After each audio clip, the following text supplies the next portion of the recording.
2.1 on Pythagoras theorem.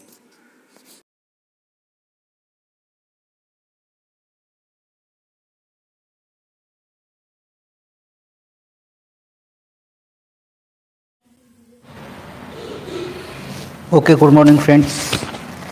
Now we are continue our last topic. Today we are going to start practice set 2.1. Okay, practice set 2.1. The question is that we already solved one question.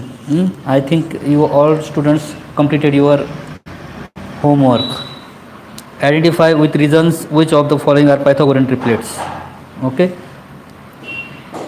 these are the examples. 6 examples are given and they ask us that these are Pythagorean triplets or not. Okay, we must know the conditions for that. Okay, good morning everybody. Now we are going to start.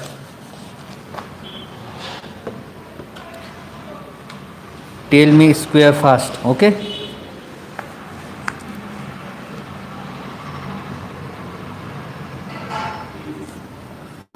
practice set 2.1. First question is given.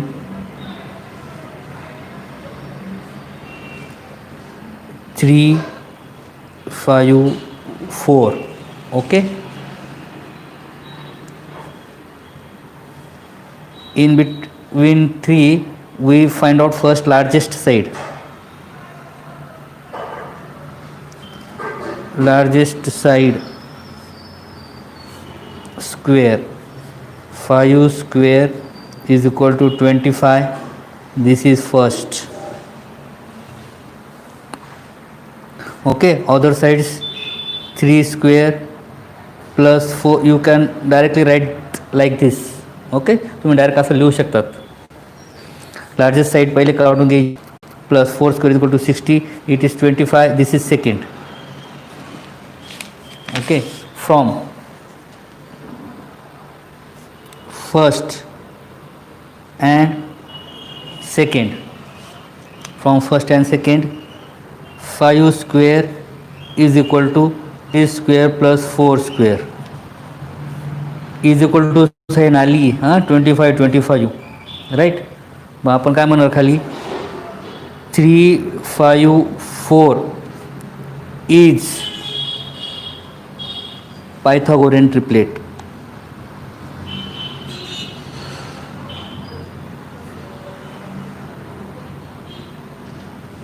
is Pythagorean triplet. Okay, second कोणी solve केले? Second 4, 9, 12.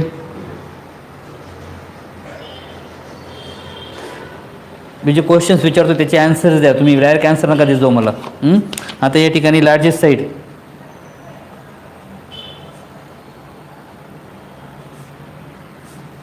Square 12 square is equal to 144.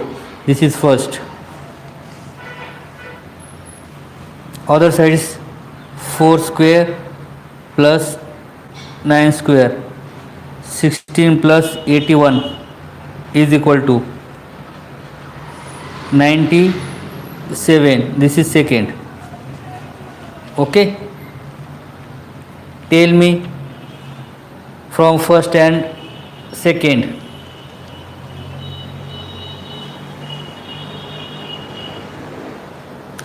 From first and second, 12 square is equal to 4 square plus 9 square. 144, 97 same आहे का? नाही ना. इथे काय लिहिणार आपण? Not equal to 12 square not equal to 4 square plus 9 square. 4, 9, 12 is not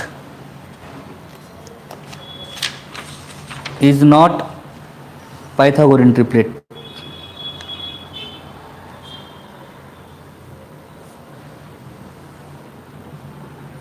okay, is not Pythagorean triplet. ज्यांनी लिहिलं असेल त्यांनी लिहून घ्या फटाफट. थर्ड 5, 12, 13. कोणी आन्सर दिलेलं आहे वाटतं 5, 12, 13 थर्डचं. Okay, 2 is not triplet, right? Devre, Jagtap, third, it's Pythagorean triplet. Okay, we will check now. Next, Jagtap, second is not. Okay, Devre is not, right?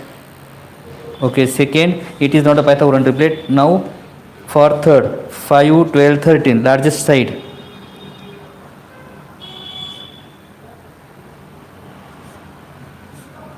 Is equal to largest cone, it is 13.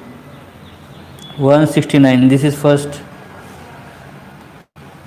Okay, next, 5 square plus 12 square, 25 plus 144 is equal to 169. This is second.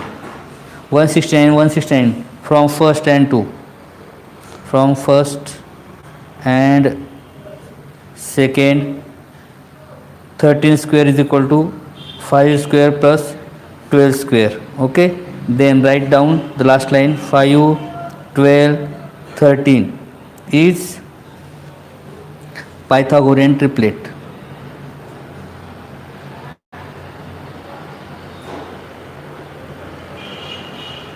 Okay, next, fourth one.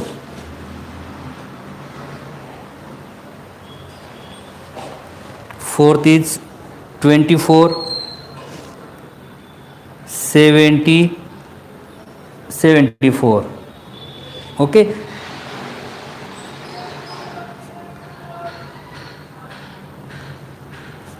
largest side square is equal to 74 square is equal to 74चा square किती आलेला आहे तुम्ही type केला कोणी 74चा square 70चा square 24चा स्क्वेअर आता 74चा स्क्वेअर आपल्याला फाइंड आउट करावा लागेल पहिले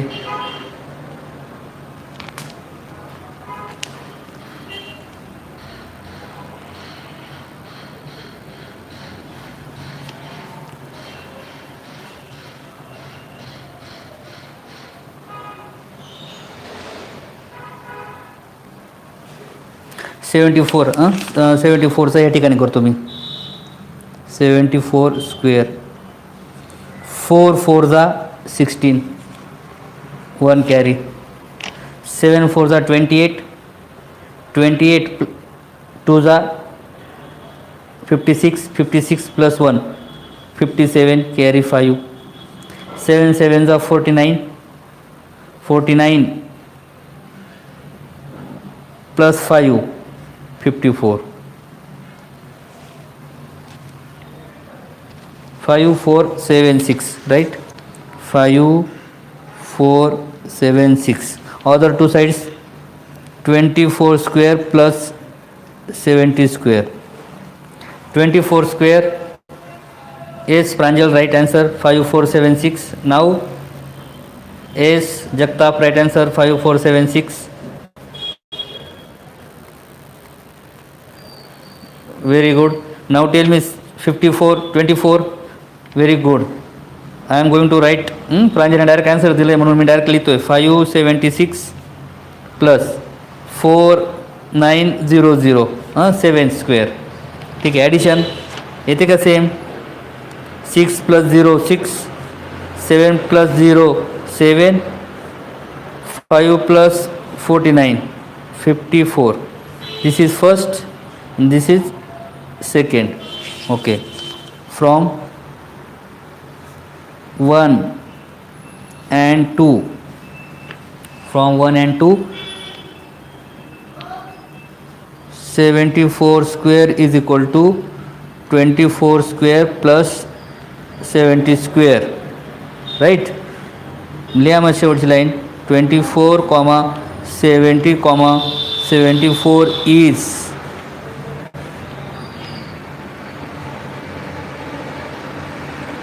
is Pythagorean triplet.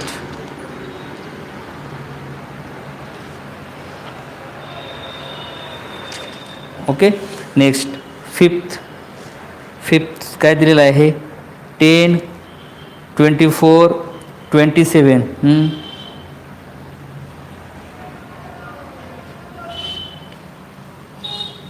Largest side hypotenuse असते, माहिती तुम्हाला. हायपोटेनियसचा स्क्वेअर बाकीचे असतात. 27चा स्क्वेअर कोणी टाईप नाही केला. 10चा 100 झाला ना, 27 लागेल पहिले आपल्याला. आणि बाकी 10 स्क्वेअर प्लस 24 स्क्वेअर, 100 प्लस 24चा वरती घेतलाच होता ना तुम्ही. काय घेतला होता तो? 576. किती आला हा? 7676. राईट आहे. हा सेकंड. फर्स्ट काय आला आहे 27चा? 729 first.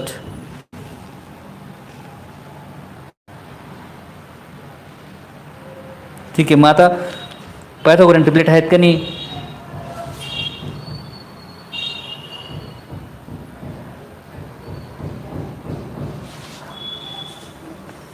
From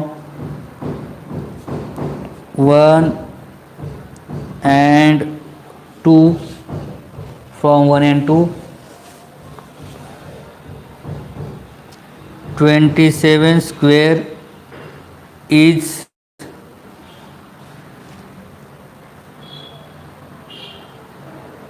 10 square plus 24 square is equal to आहे का? नाही ना, इथे लिहिणार आपण मागे.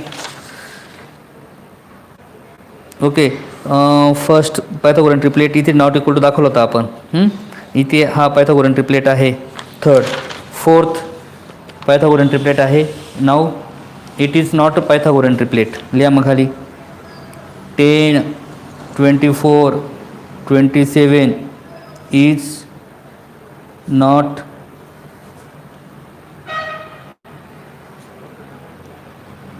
पायथागोरियन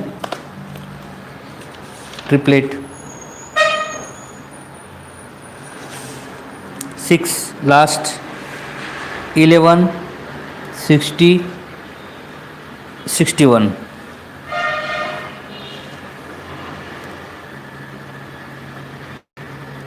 लार्जेस्ट साइड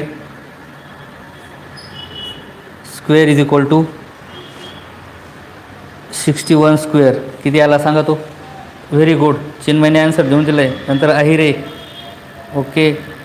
प्रांजल. ठीक आहे. सगळ्यांचे ॲन्सर्स आलेले आहेत. अहिरेचे पण आलेले आहेत, चिन्मय पण आहे. ओके. आणि ते आन्सर मी डायरेक्ट लिहितो आता. 3721. 3721. This is first. Now other sides 11 square plus 60 square is equal to 121 plus 3600. 3721 second. बरोबर आहे का?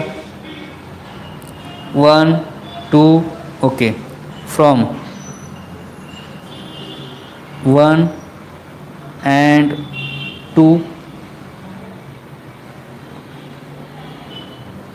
61 square is equal to 11 square plus 60 square. True झालेलं आहे. इज इक्वल टूची साईन टाकली आपण, म्हणून आपण म्हणणार की 11 60 61 इज पायथागोरियन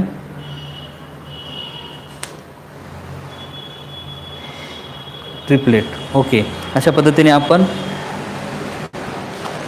क्वेश्चन आपला या ठिकाणी कंप्लीट झालेला आहे. ओके. 6 झालेले आहेत. सेकंड क्वेश्चन या ठिकाणी.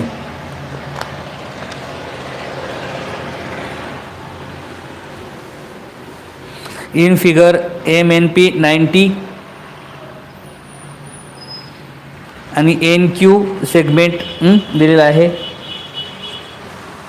ठीक आहे. हा फर्स्ट झालेला आहे ना आपला.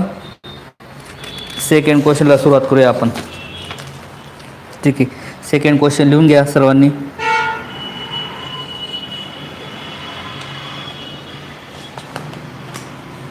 सेकंड क्वेश्चन काय म्हटलं आहे बघा.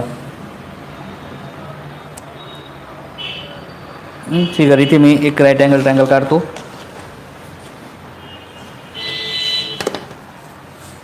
म्हणजे आपल्याला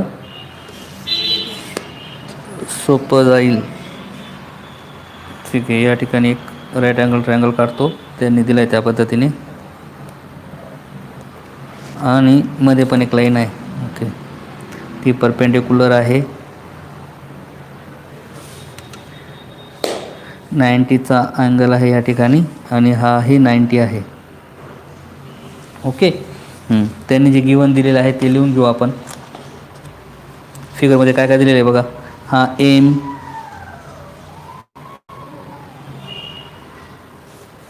नंतर N, P, Q, M N P 90 घेतला आहे आपण. Segment N Q perpendicular segment M P ते पण दिलेलं आहे, तो पण 90 दाखवला आहे. M Q equal to 9, M Q हा इथे 9 आहे. क्यू पी 4 आहे, क्यू पी 4 आहे. एन क्यू विचारलेला आहे, एन क्यू विचारलेला आहे. मग मला माहिती आहे कोणतं काय यूज करावं लागेल तुम्हाला, जिओमेट्रिक मीन ना, जिओमेट्रिक मीन यूज करावं लागेल तुम्हाला. म्हणजे घेऊन येते पहिले लिहून घ्या. In triangle M N P angle M N P is equal to 90. तुम्ही डायरेक्ट गिवन लिहू शकतात. ओके, आणि त्यानंतर N Q perpendicular M P given लिहायचे असतात, कारण गिवनला पण ॲन्सर आहेत. N Q perpendicular M P ते पण गिवन आहे. M Q is equal to 9, Q P is equal to 4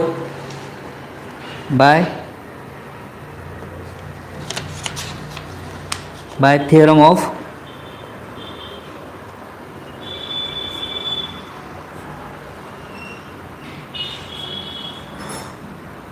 geometric mean किंवा प्रॉपर्टी ऑफ जिओमेट्रिक मीन किंवा बाय जिओमेट्रिक मीन असं लिहिलं ना तरी चालेल, पण जिओमेट्रिक मीन नाव आलं पाहिजे. ठीक आहे, जिओमेट्रिक मीन काय आहे तुम्हाला सांगितलं, तुम्ही ते एवढं एकच लक्षात ठेवायचं. N Q square is equal to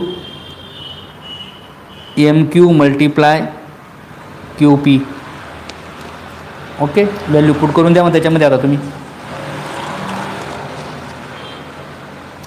M Q दिलेला आहे 9 मल्टिप्लाय 4 36 आलेला आहे. N Q square by taking square route.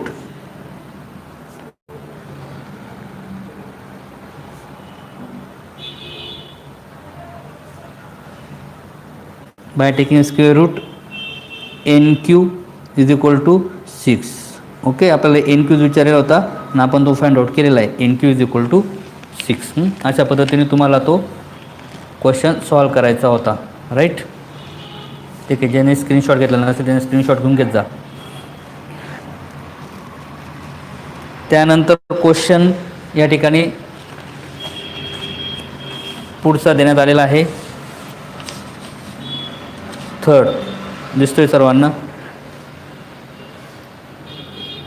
Right angle triangle आहे इथे. आर पी क्यू 90 आहे, हा इथे पण हा पण 90 आहे. परपेंडिक्युलर दिलेला आहे. ओके, सेम क्वेश्चन दिसतोय तुम्हाला. ठीक आहे, इथं हा 10 दिलेला आहे, मधली ही 8 दिलेली आहे आणि ही विचारलेली आहे आपल्याला यावेळेस. ओके, मग आपण दिलेली त्या पद्धतीने फिगर काढूया आणि जे जे दिलेले आहेत ते आपण त्या पद्धतीने फाइंड करण्याचा प्रयत्न करूया. थर्ड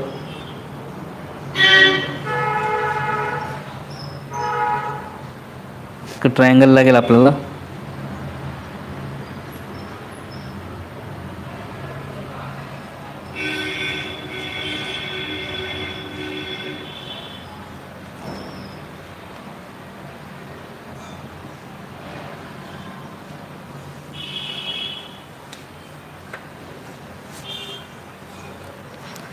राईट अँगल ट्रायंगल लागणार आहे ना तो आपल्याला.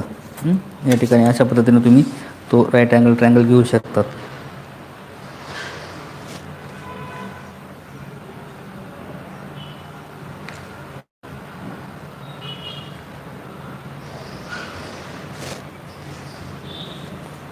ओके,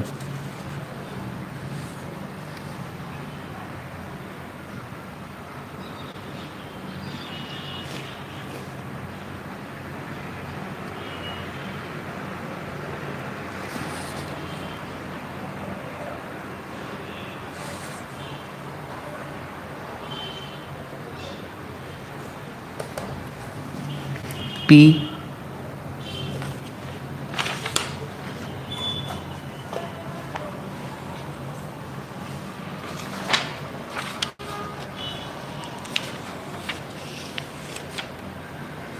पी त्यानंतर आर एम क्यू 8 आणि या ठिकाणी ई 10 हा राईट अँगल. ओके हां, जे गिवन आहे ते in triangle Q P R 93 दिलेला आहे सेगमेंट. फर्स्ट क्वेश्चन होता त्याच पद्धतीने, जे गिवन आहे त्या पद्धतीने आपण लिहूया.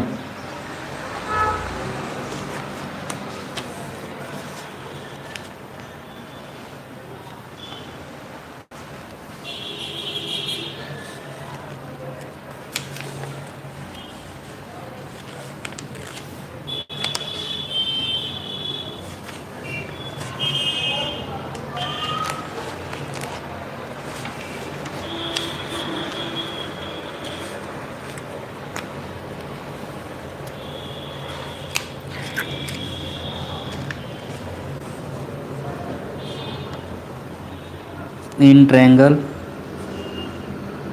Q P R angle Q P R is equal to 90 given आहे तो. ओके त्यानंतर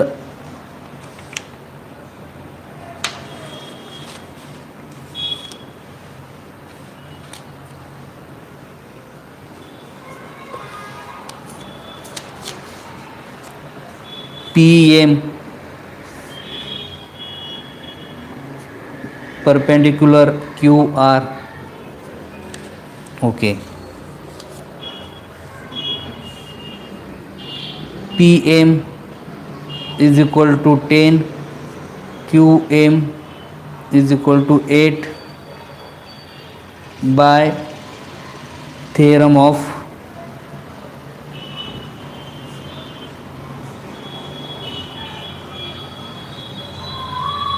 ज्योमेट्रिक मीन.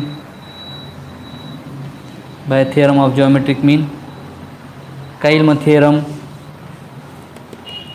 सरळ लिहा, टाईप करा पटकन.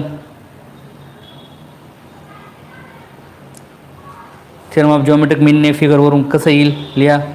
काय लिहू इथे खाली मी? कोणी दिलं पटकन ॲन्सर? पुढच्या स्टेप तुम्ही कंटिन्यू करायच्या ना त्या.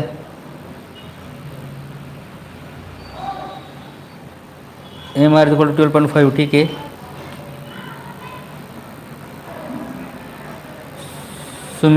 सुनीत okay. Q R equal to 20.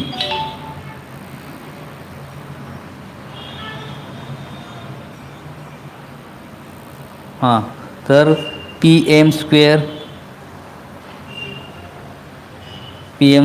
Is equal to Q M plus multiply M R. Okay multiply M R.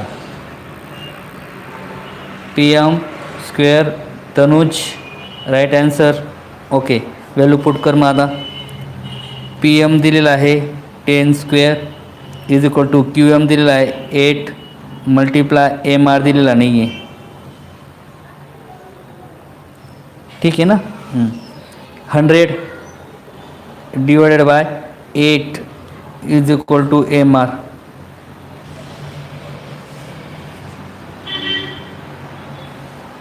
Ten square 100 8 इकडे मल्टिप्लिकेशन होतो डिवायडेशनला आला आणि ॲन्सर त्याचा आता डिवायडेशन केल्यानंतर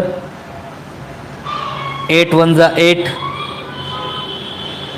ओके 2 उरला 20 झाला. 8 2 जा 16.4 उरला 12.5. ओके काय विचारेल आपल्याला? क्यू आर विचारलेलं आहे आपल्याला. क्यू आर हा पूर्ण विचारलेला आहे. म्हणजे कोणाकोणाची ॲडिशन येईल मग? Q M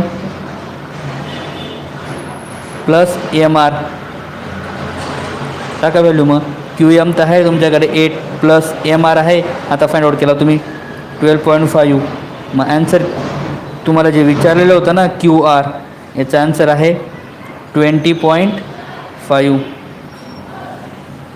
20.5. ओके.